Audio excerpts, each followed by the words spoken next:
Gabriella had once believed betrayal wore a stranger's face, until it smiled back at her from across the dinner table. When her ex-husband's lies implode during their daughter's graduation, she's thrust into a world of scandal, financial ruin, and psychological warfare. But in the ashes of humiliation, Gabriella finds something far more powerful than revenge: the truth. What begins as a public downfall transforms into a relentless pursuit of justice, peeling back the mirror of illusion to reveal the corruption, deceit, and secrets that nearly destroyed her. In this gripping tale of reckoning, redemption, and empowerment, Gabriella must decide, is surviving enough, or will she rise to become the architect of her legacy?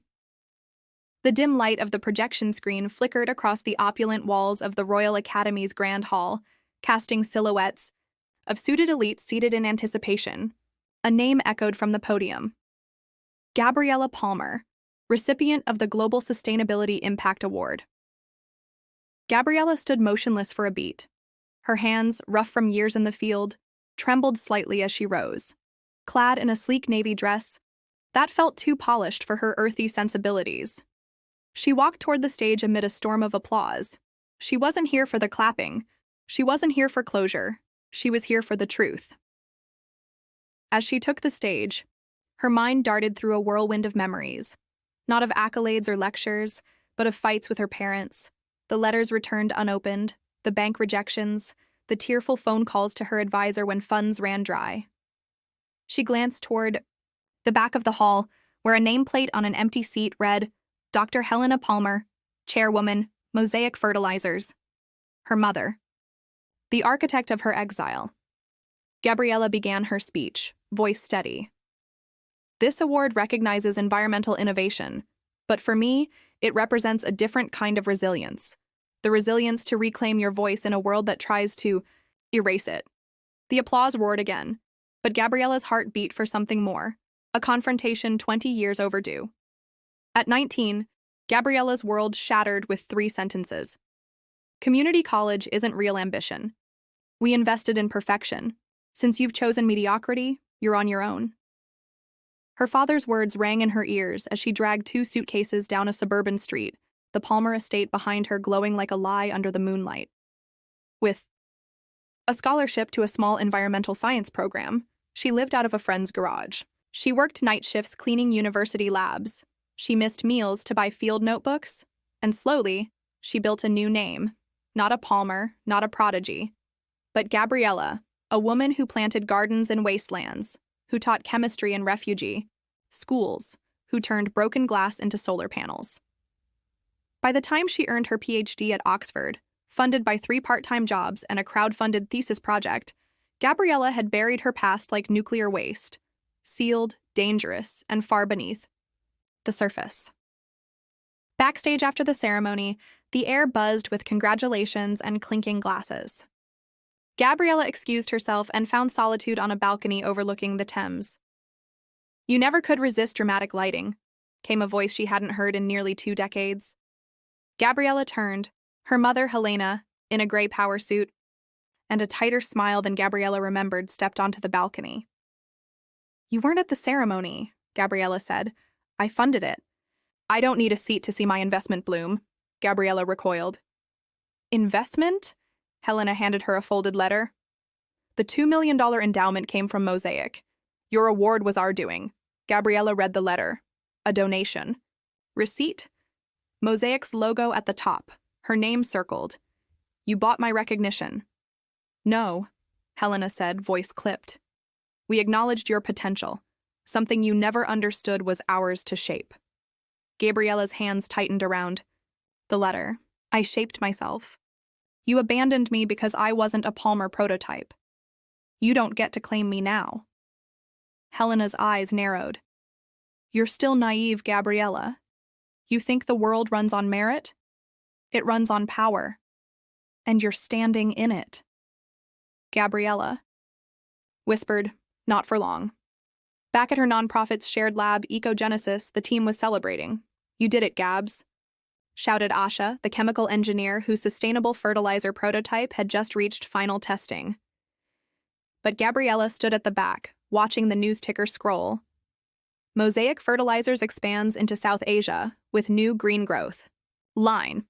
The formula listed on Mosaic's new press release was eerily similar to Ecogenesis's private, unpublished prototype. Gabriella's stomach dropped. She stormed into her office, scanned through Ecogenesis's access logs. A single unauthorized data access, timestamped the week before the award, from a device labeled Palmer Admin. Her mother had stolen their work. Not just stolen, but repackaged it as Mosaic's redemption story. Gabriella met with her team in the early hours. They took our soil stabilizer formula, she said. Our years of field trials. They'll mass produce it with no ethical sourcing, no safety studies. Malik, the legal consultant, leaned forward. We have a patent pending. If they move forward before approval, they're exposed. But Mosaic has lawyers who make senators squirm, Asha muttered. Gabriella's jaw set. Then we don't fight them only in court. We fight them in the fields, the press, and the parliament. Everywhere. A plan began to form. One that would pit Gabriella's grassroots army against a corporate empire. But Helena Palmer wasn't done yet. The courtroom's echo haunted Gabriella's dreams. Each gavel bang reverberated through her spine like a hammer on a coffin. The bitter taste of betrayal hadn't left her tongue since Cassandra's fabricated statements during the trial. Gregory's blank stare as the verdict was read played in her mind like a cruel lullaby. Gabriella sat in the cold glow of her laptop screen in the early hours of the morning, scrolling through legal documents and her financial records. There were gaps, inconsistencies, a trail of clues only she seemed willing to see. If justice did not rise in the courtroom, she would unearth it herself. Liam, her lawyer, remained a steady ally. I don't like this, Gabriella, he said, during their meeting at a quiet diner. If Gregory and Cassandra are laundering money through corporate fronts, you're walking into dangerous territory.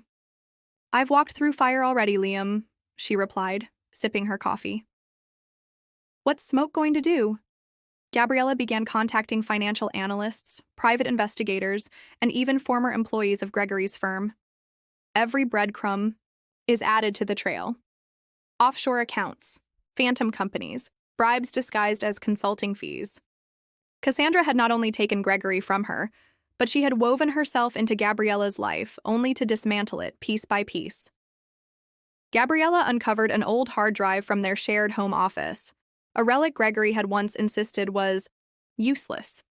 Within it lay encrypted spreadsheets. With help from a tech-savvy friend, Gabriella decrypted the files.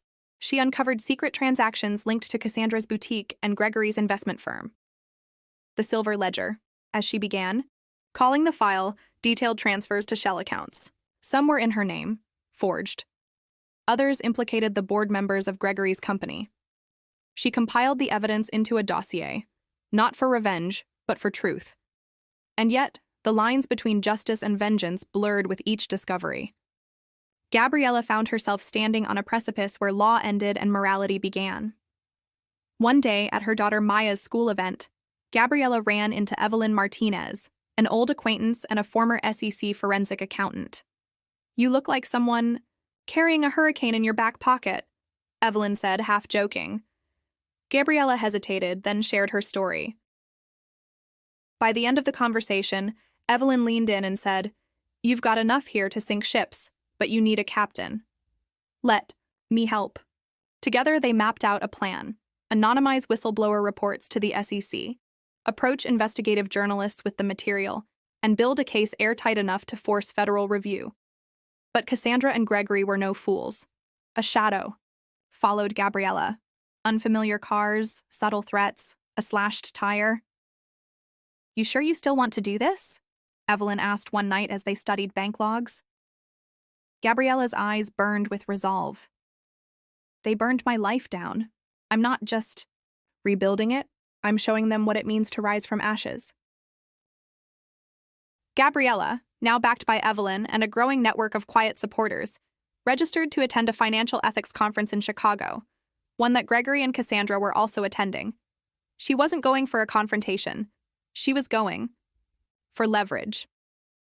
In the conference halls, Gabriella moved like a shadow, collecting statements, overhearing offhand remarks, and quietly slipping USB drives to key figures in the industry: journalists, regulators, lawyers. At the gala dinner, she approached Gregory. "You look different," he said, uncomfortably tugging at his tie. "I am different," Gabriella replied. "But you're exactly the man I remember. Hollow in a tailored suit." He laughed awkwardly. "What's this about?" "Closure," she said. "For now." 2 weeks later, headlines exploded. Corporate fraud scandal implicates prominent investment firm. Whistleblower uncovers multi-million-dollar scheme. Gregory's world unraveled on national television. Cassandra's boutique shuttered overnight as investigators pored over accounts. Gabriella's evidence had not only been verified, it was irrefutable. Evelyn called her the day the arrests were made. "You did it. They're going down hard." But Gabriella didn't smile. Not yet. Her daughter Maya came home that day with a question. "Mom, are the bad people gone?" Gabriella knelt, brushing hair from Maya's face. "They're being held responsible. That matters." Gabriella stood before her bedroom mirror, the same one that had reflected years of pain, love, betrayal, and strength. She no longer saw the woman who had been crushed beneath Gregory's lies or Cassandra's treachery. She saw a survivor, a fighter. She traced the outline of her reflection. "You've come far," she whispered to herself. But the story wasn't over. A letter arrived that night. A summons. Gregory's defense team was fighting back.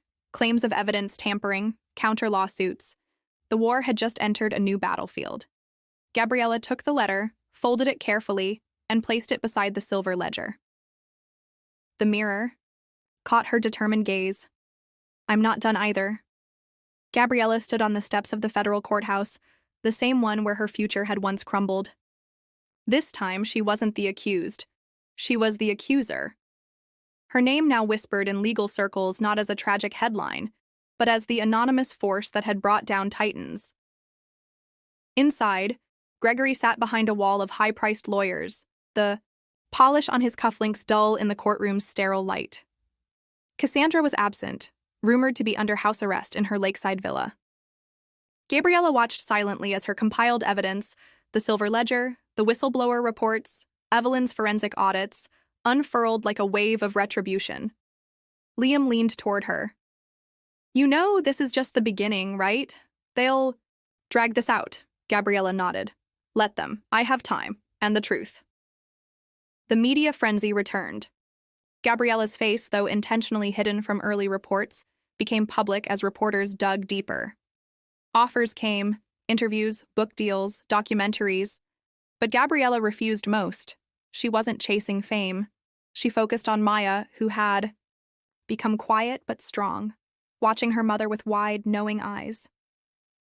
"Will you be okay, Mom?" Gabriella hugged her tightly. "I already am." But behind closed doors, the stress resurfaced in insomnia, weight loss, and distant stares. Evelyn pushed her to see a therapist. "Justice doesn't mean you walk away clean," Evelyn told her. "You carry it. The scars don't disappear, but you learn to honor them."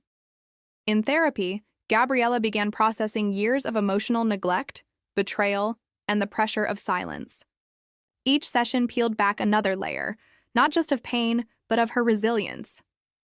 Unexpectedly, Cassandra broke her silence. Her lawyer requested a private meeting with Gabriella. "I don't want anything," Gabriella said. "Then come for closure," Liam suggested. "For your peace." They met in a sterile room under federal supervision. Cassandra looked pale, thinner, her usual glamour faded. Her eyes met Gabriella's with a strange mix of guilt and relief. "I didn't expect to lose everything," Cassandra said softly. "It started as a convenience, then it became survival. I thought Gregory loved me." Gabriella folded her arms. "He doesn't know how." "I envied you," Cassandra whispered. "He never looked at me the way he looked at you, even when you were divorced." Gabriella felt no pity, only a strange, bitter release. "Then maybe now," Gabriella replied, "we both finally see him." Gregory's defense claimed evidence mishandling. They accused Gabriella and Evelyn of orchestrating a vendetta, but the court-appointed arbitrator ruled in favor of admissibility. The silver ledger's metadata, time-stamped files, and corroborating witness accounts made it unshakable. Gregory lost control of his firm. Federal investigators widened the probe. Cassandra agreed to a plea deal in exchange for full cooperation. Gabriella testified, calm and composed. She didn't cry. She didn't waver. The woman on the stand bore little resemblance to the wife Gregory had once tried to erase. When the verdict was announced, 10 years for Gregory, restitution of misappropriated funds and criminal liability, Gabriella felt no triumph. Just a quiet, steady peace. Months passed. Gabriella returned to her consultancy, now rebranded with a new mission: empowering women entrepreneurs, providing legal and financial education for those in high-risk partnerships. She published a memoir anonymously, Through the Mirror: A Survivor's Reckoning. It climbed bestseller lists, not for its scandal, but for its honesty. Readers found hope in her words. Maya, now older, spoke proudly of her mother's courage at school. Gabriella kept Cassandra's confession locked away, not out of secrecy, but because she had moved on. She still visited her therapist, still had restless nights. But she also laughed more, painted again, hosted dinners with friends, lived. On the anniversary of the trial's conclusion, Gabriella visited the lake house, now hers after legal settlements. She stood at the water's edge, barefoot in the cold grass, watching the horizon. Gregory had written once from prison. She never read the letter. It remained sealed in a drawer. Some things she knew did not deserve the dignity of closure. Evelyn joined her later that day. "You ever think about what might have happened if none of this exploded?" Gabriella smiled faintly. "I'd probably still be his shadow. But now I am my son." They clinked glasses of wine as the sun dipped low, casting golden light over the still lake. Gabriella didn't just survive the storm. She rewrote the forecast.